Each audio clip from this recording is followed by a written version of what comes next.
Leonardo always had a way of surprising me. From the first week we met, he loved to create moments that felt bigger than life, like renting a rooftop for dinner when all I expected was takeout, or showing up with tickets to a play I casually mentioned once. But nothing could have prepared me for the day he invited me on an RV date. I thought it was just another adventure, another excuse for him to whisk us away from the noise of the city. He told me to pack lightly, just an overnight bag, and hinted that we'd be chasing stars. The moment I saw that gleaming white RV parked at the edge of the lot, I couldn't help but laugh. Seriously, Leo? An RV?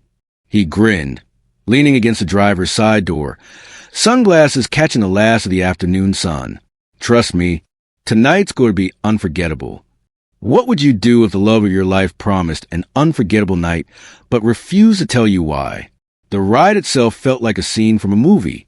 Leonardo behind the wheel, one hand resting casually while the other tapped against the steering wheel in rhythm with the music. The windows were down, the scent of pine drifting in as we left the city lights behind. I sat in the passenger seat, watching him with quiet awe, the way the sunset painted his cheekbones gold, the easy way he sang along under his breath. It was the kind of moment I wanted to bottle forever. Don't tell me this is your new hobby, I teased, gesturing around at the oversized vehicle. First hiking, now RVing? He smirked, eyes still on the road. Not a hobby, just an experiment.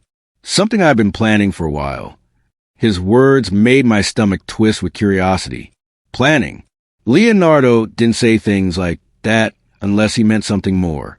When someone says they've been planning something for a while, don't you wonder if your entire life is about to change? By the time we pulled into the clearing, night had already spread its velvet blanket across the sky. The RV's headlights lit up the trees, tall and silent, before we parked in the center of the clearing. It was secluded, quiet, the kind of place where time slowed. Leonardo jumped out first, pulling open the RV's side door with a dramatic flourish. "Welcome to tonight's getaway," he announced, like some kind of tour guide. Inside, the RV was cozier than I expected. Twinkle lights lined the walls, a small table was set with candles, and there was even a blanket folded neatly on the bed. My heart clenched. He hadn't just rented this thing. He had staged it, thought through every detail. I turned to him, stunned. "You did all this?" He shrugged, though the proud glint in his eyes betrayed him. "Only the best for you. Have you ever walked into a moment so perfect you knew it had to mean something more?" Dinner was simple but perfect. Pasta he made himself, warmed on the RV's tiny stove, paired with wine we'd been saving for a special night. We sat at the little table, knees brushing beneath it, laughter filling the space as easily as air. But the entire time, I couldn't shake the feeling that something was building.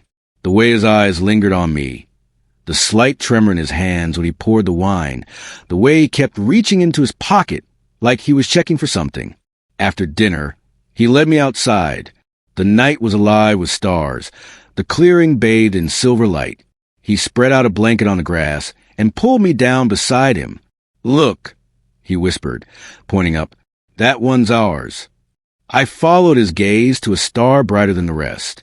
I smiled, leaning against him. "Ours, huh?" "Ours," he repeated firmly. When someone points to the stars and says one belongs to you both, do you wonder if they're really talking about forever?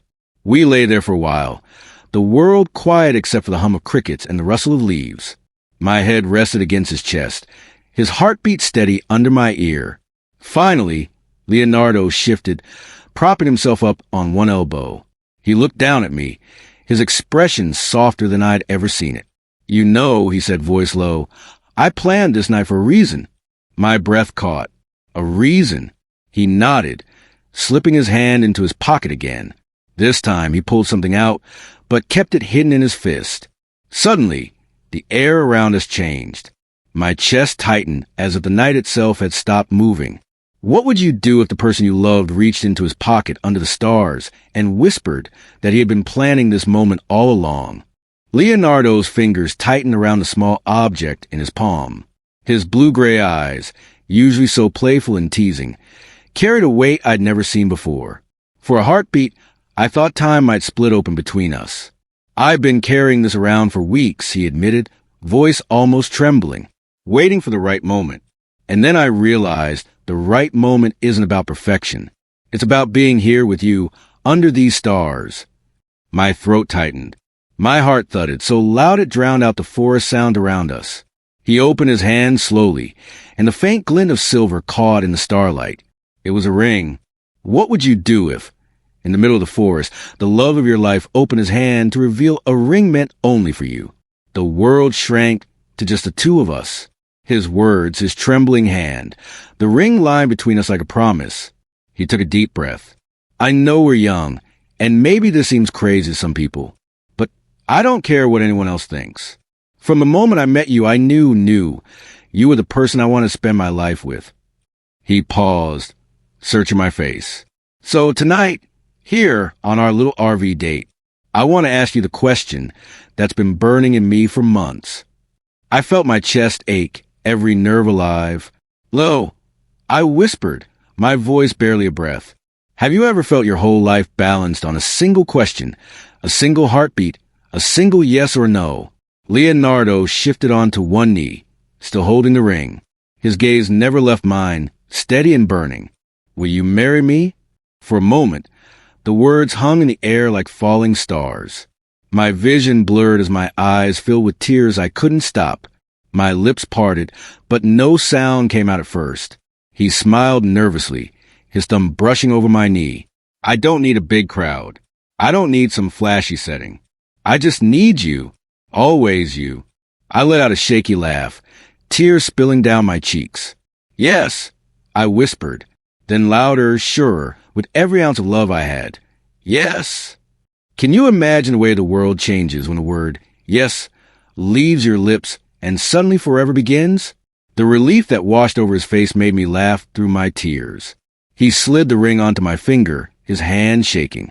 It fit perfectly, like it had been waiting for me all along. He pulled me into his arms, holding me as if he never planned to let go. His lips pressed against my hair, my cheek, then finally my mouth, soft, trembling, full of promise. I thought my heart was going to explode, he admitted against my lips.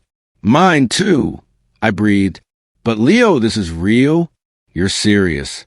He pulled back just enough to look at me, his expression fierce and tender all at once. I've never been more serious about anything in my life. Would you believe it if the person you loved most swore that forever started right now, with no hesitation, no second guessing? Only you? The rest of the night blurred into a dream. We lay back on the blanket, my head on his chest, his arm wrapped tight around me. I kept touching the ring on my finger, as if it might vanish if I let go. He whispered plans into my ear, half silly, half serious. A small wedding, maybe on the beach. A future road trip in an RV of our own. The kind of house where love lived in every corner. I laughed, telling him he was rushing ahead, but deep down I knew I wanted every single thing he described. The stars above us seemed brighter, like the universe itself had witnessed our promise. What if forever didn't begin with fireworks or grand stages, but with two people, a ring, and the stars watching quietly overhead? That night in the RV wasn't just a date. It wasn't just an adventure. It was the night Leonardo asked me to build a life with him, and the night I said yes. And in that quiet clearing, love felt big enough to fill the whole world.